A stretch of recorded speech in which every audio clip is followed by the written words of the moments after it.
Salut à tous et bonjour, j'espère que vous allez bien. Je vais vous montrer comment j'ai réussi à arrêter la clope en vapotant et de différentes manières. Et je vais vous montrer les différentes étapes qui m'ont permis d'arrêter de cloper définitivement depuis maintenant presque un an, quoi. Donc je vais vous montrer tout ça. Alors moi pour arrêter de fumer il fallait que ce soit fun, donc j'ai décidé de m'orienter vers la vape.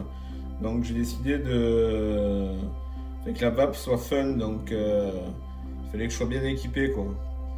Donc en passant par tout ce qui est liquide et création des liquides, création des résistances, voilà on va voir un peu tout ça, voilà. Là on peut voir tout ce qui est e-liquide, toutes mes vapotes, on va faire un peu le descriptif de tout ça.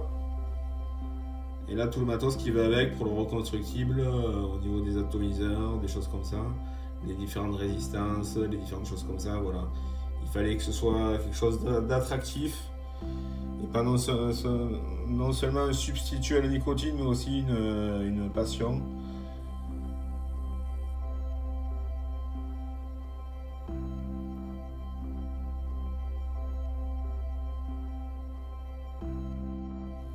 Voilà tous mes e-liquides propres à la création avec les bases, les boosters de nicotine et les arômes.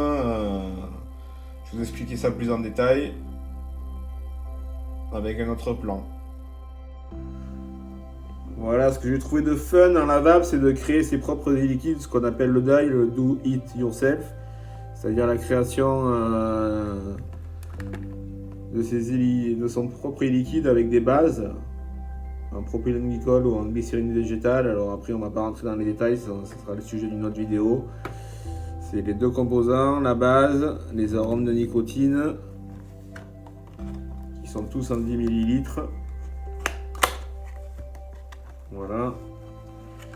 J'ai commencé à 12, maintenant je suis à 6 mg.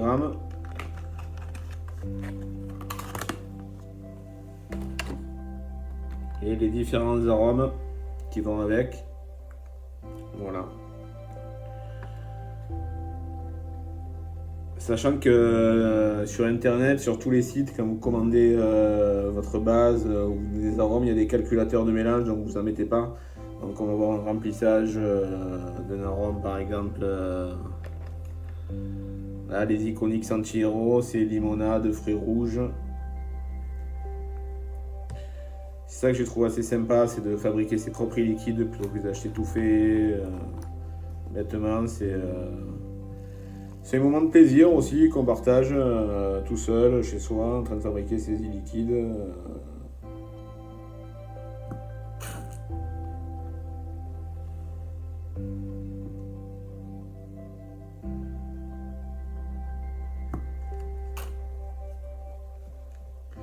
Ça fait partie du délire aussi de la vape aussi.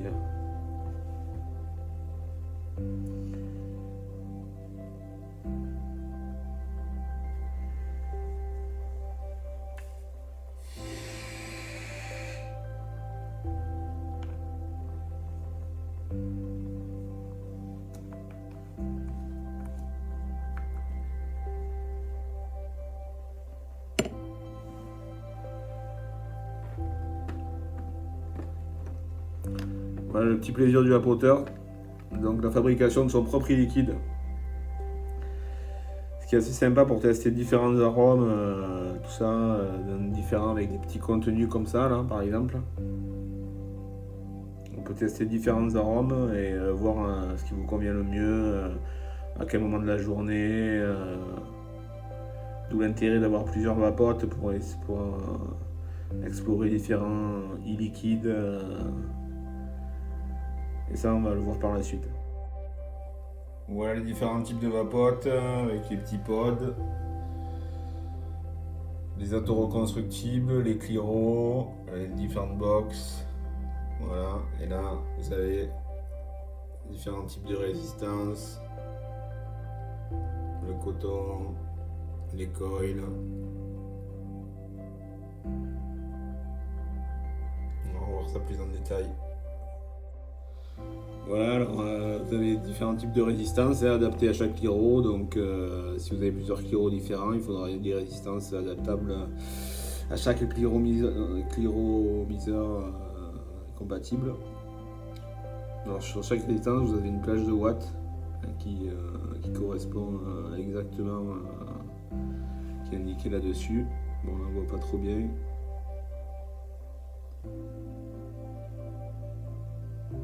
Plage de watts selon les ohms. Au plus les ohms sont bas, au plus les watts sont élevés.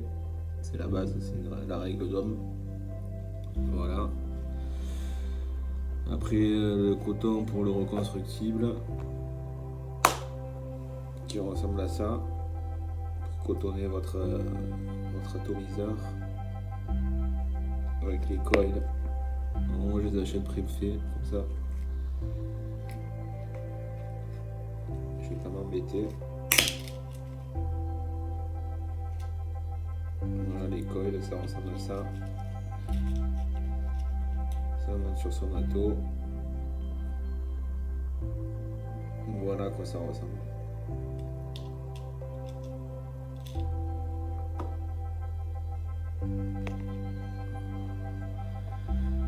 Et voilà les différentes batteries, les potes de rechange.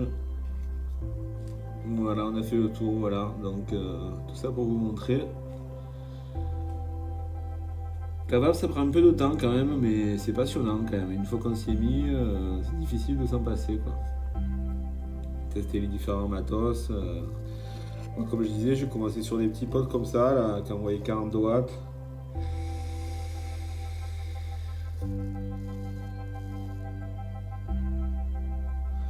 Je continue d'utiliser un secours dans des endroits discrets où on ne peut pas faire une grosse fumée. Même celui-là, le DigiPro chez Geekvape qui envoie jusqu'à 80 watts.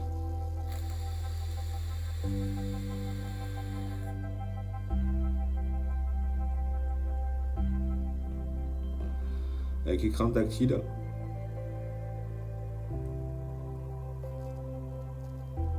Voilà, on déverrouille, on change de watts. On change de watts, pardon, on change de mode.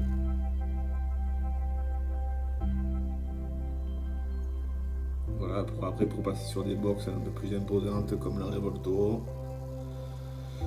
Jusqu'à 90-100 watts, c'est là, au max.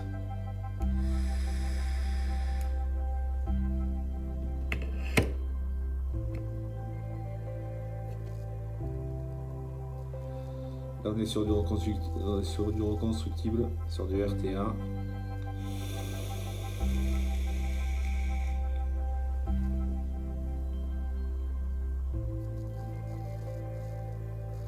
Avec le Dead Rabbit. Alors ça c'est une édition collector limitée, 1000 exemplaires en France. Une version camouflage en alu, anti-rayure. C'est la Raiden 100. Voilà. Et ma all day préférée, ça reste l'Armor Max. Donc sur celle-là, j'ai changé du Cliro, j'ai mis un TF18 pour aller jusqu'à 140 watts.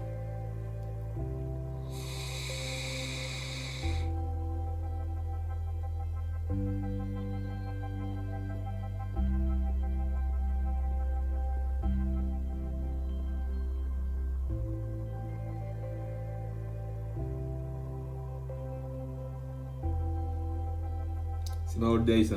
C'est celle que j'utilise tous les jours pratiquement. Indestructible par tous les temps. Après j'ai différentes box aussi. Comme la Tesla Punk